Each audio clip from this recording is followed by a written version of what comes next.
Yo, Big Kedge back up in here. This is a good one, y'all. This is a good one, y'all. I skimmed through it. I cheated a little bit, skimmed through it. I proof watched it. The title reads 50 Cent threatens Joe Budden with face-to-face meetup for insinuating suing over AI pictures. Now, this is not just only 50 Cent and Joe Budden in this video. They got some Eminem, Joe Budden. They got some, hey look, Chick Smooth is cooking. Y'all know I'm like holding y'all. Without further ado, let's get it. YouTube, Chicks. Get ready. You know what to do, Chicks. Look at Chick Smooth. Hey, Chick Smooth, appreciate all the coverage that you've been doing. I've been watching your shit for a while. I just subscribed. He doing a full breakdown, y'all. Y'all not gonna want to click off this video. Like, and subscribe. To your shit too, bro. 50 Cent is not letting up. It looks like his beef with Joe Budden is still on, and it just took another turn. Now, if you've been paying close attention, like I've been paying close attention, of course, it is my job to pay close attention. You would have noticed something really interesting that happened over the weekend. 50 actually deleted all of his posts about Joe Budden the other day. For a second, it seemed like maybe this whole situation was over. It seemed like, man, has 50 really matured? 50's gonna let something go? However, 50 just posted something new, and he's being the 50 that we all know and honestly love him for. And let's just say he is not waving the white flag by any means at all. So let's talk about what 50 posted, right? So that's the plan. Laughing emoji. You gonna sue me, Joe? Ha ha ha. I think you are mistaking me for someone else.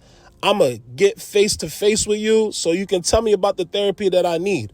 Now, as everybody knows, when a person tells you they're going to get face-to-face with you, I don't think they just come in to have a peaceful talk. It's kind of like somebody saying, oh, yeah, how about we go outside and talk about it? Trust me, if you go out. I don't know 50 Cent. This is the money Joe right here. I don't know. This ain't the back in the day anybody could just punch him in the face Joe. It's a different Joe right here. Outside, the last thing you're going to be doing is talking. The first thing you're probably going to end up be doing is throwing those hands. Now, let's be real. This is 50 ways of saying, when I see you, it's on sight. Yeah, it's I up. got and you. It's I'm gonna get stuck. This isn't just a casual joke or playful jab. I'm not even going to take it as that. Like, let's be real. At the end of the day, we're not going to gaslight Joe. Not saying your life is in danger, but you are going to have to squabble up when you see this man. And that's what it's looking like unless you figure out a way to resolve this issue. This is a straight up threat, low key. 50 is basically telling Joe Budden that they're going to meet face to face. And as everybody knows, two mountains will never meet, but two men always will. And when that happens, it's not going to be a therapy session. It's going to be something way more physical. So how did we even get here? This whole thing kicked off after the Irv Gotti passing. Rest in peace to Irv Gotti, the he about to break it down. Check it out. legendary producer from Murder, Inc. Instead of keeping it respectful or saying nothing at all, you know, like your grandmother used to say, if you don't have nothing nice to say, 50, please do not say anything at all. And by the way, I'm not talking about your grandmother specifically, 50. I don't want no smoke. That's what my grandmother used to say.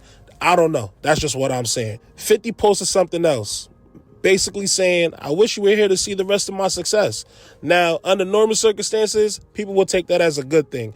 But us knowing 50, we know exactly what he meant. That's pretty much like him saying, new pack in the air. But that's just 50. And if you know 50, you already know that wasn't a tribute. That was a straight up snarky, sarcastic shot at Irv Gotti. And that honestly rubbed a lot of people the wrong way, especially those who were really close to Irv. And one of those people was Joe Budden. You know, Joe Budden worked with Irv Gotti a lot in his career. Joe saw what 50 said and called him out on it. He didn't say nothing crazy. He didn't say nothing aggressive. He just simply says 50 needs therapy for always bringing negativity, even in moments of loss. Not Joe, bro. That right there is the problem with the internet. I said that 50 is dealing with something. For him to be his age and keep walking around doing what he's doing, he's dealing with something eternal. Well, like, my day was fine. All right, ours wasn't. Yeah, that's like whatever happened to you, nothing, you don't get it. It didn't change anything. Actually, quite the contrary, man. Like, I ain't one of the rappers. He do that shit. I make money. I get paid. Told you, different Joe. Huh? Shot him out there. I meant to say internal. But yeah, this is a different Joe right here. He just said it. I get money. I get paid. You know what I mean? Anytime anyone, cook, nigga. Anytime one of them niggas with fucking 30 million, 50 million followers post me, good or bad, I get paid. If I have a problem with it, we getting lawyers involved. Like, what you want me to do? Because that's illegal. But illegal? Yeah, you can't take all these AI pics and just start. That's what Shorty is going to court for. Can't do that. But I don't have a problem with it, and I think that's corny. And that's 50. I got all the respect in the world from. But if I get tired of it and it stops paying, then yeah, it's lawyer time. And honestly, everybody kind of sided with Joe. And when you really... Hey, yo, he said if I get tired of it and I stop getting paid, yeah, it's lawyer time.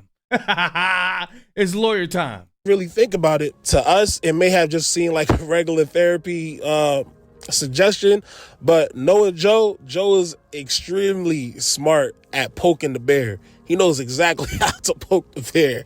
And this time, he definitely poked the bear. And that's what really set 50 off.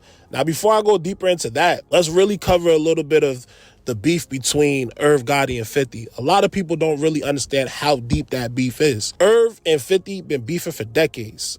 Because trust me, this goes way deeper than just some social media posts. That's what we've seen recently. But in the early 2000s, things was really, really serious. See, 50's entire career was built off this war. In the beginning, one of his earliest rivals was, of course, Irv Gotti, along with the entire Murder, Inc. And it all traces back to one thing, 50 getting shot 9 times. That's really the root cause of all of this. See, the person who shot 59 times had ties to Murder, Inc. And instead of staying neutral, Irv Gotti actually sided with the shooter. Not only that, but he made fun of 50 for getting shot. Ja Rule made fun of 50 too, and we all saw how Ja Rule's career ended up. Murder, Inc. put out diss tracks mocking 50's shooting, bragged about the incident, and tried to erase him from the music industry completely. What do I mean by that? Irv didn't just have his artists diss him. He actively worked behind the scenes to make sure 50 was blackballed from the rap game. Unfortunately, it didn't work because 50 was... See, I ain't know about all of that right there. But that still don't give 50 Cent the excuse to come back. Like, we supposed to be maturing in life. You know what I mean? But I can't tell him. I really can't tell him what to do. All I can say is that us as black men, we need to start maturing. All this little tit for tat shit. He hit me, I'm going to hit him. Oh, I don't want that one. I want that one. All of that shit, man. Look, we got to stop, man. Smart enough to align himself with Eminem and Dr. Dre. And if you know anything about hip-hop, that's pretty much the holy grail. You can't blackball Dr. Dre. And if you think I'm reaching, Irv actually admitted to this in his interviews. He tried to blackball record deals, call up labels, call up radio station, made sure 50 had no industry connections. And it worked for a while until, like I said, he linked up with Dr. Dre and Eminem. He dropped In the Club, and the rest was history. Before you guys listen to that new Drake album, there's one thing that you need. I love listening to my favorite pop. So if I'm ever in a rush, all not working. Yo, if y'all interested in these AirPods right here, y'all click the links in the description and all that. They don't fall out your ears and all of that. When you go to buyraycon.com/chicks. Also have to remember that Joe has had many issues with 50's old label owner, Eminem, feeling as though M never really handled the Slaughterhouse Group correctly or promoted them correctly. He also called Eminem's release in like 2017 or something. He called it a 2-pack of a new Eminem track, Untouchable. Throw It in Rice. What? It's trash. One of the worst songs I've ever heard. I don't care if the content is great. Me and Joe Budden, we're not friends like that. We're not like, we didn't go to the same high school or something. I get that part. But when I'm out here flying around to different places and doing interviews and trying to use my platform to pump up Slaughterhouse every chance I get, and you're using your platform to trash me, and I'm one of the things that keeps this ship moving. You're doing something, you got a voice in hip hop, so you actually could be affecting this ship a little bit. You know what I'm saying? Because you don't owe me nothing. But I've never gotten up in an interview and been like, Joe Budden shit is trash. That last album he put out is trash. So that's kind of the attitude I took to this whole album. Kamikaze is like, all right, what if I give everybody my opinion about them? It wasn't even just being blackballed. At one point, things got so bad that both crews ran into each other at a studio. And a full brawl ensued. The lights got cut off, and at the end of the chaos, 50 was stabbed. And guess what Irv and Murder, Inc. did about it? bragged. Got on them Smack DVD videos, talking about how 50 got poked up, and then even started insinuating that 50 Cent was a snitch and 50 Cent was cooperating with the police. So now not only did you blackball him, not only did you support the person who shot him 9 times, not only did you stab him, but now you're also trying to ruin his street credibility by saying that he's a snitch. All of that happened in the past, and a lot of people feel as though when things happen in the past, when we get older and we mature, we should let things go. 50, however, he listens to a whole different type of Bible, and he wasn't letting anything go. And that's how Joe Budden ended up getting dragged into the situation. So now we have Joe Budden, who wasn't even involved in the original beef, stepping in and telling 50 he needs therapy. 50 does not take that lightly. And as you can see in his response, it's full on war mode. First, he started posting about Joe on Instagram, post after post, AI generated content, clowning him, throwing. Who is this right here? Who is that? Damn. Damn, homie. When you dropped 616 in LA, you was the man, homie. What the fuck happened to you? Damn. That nigga done disappeared, bro. He disappeared.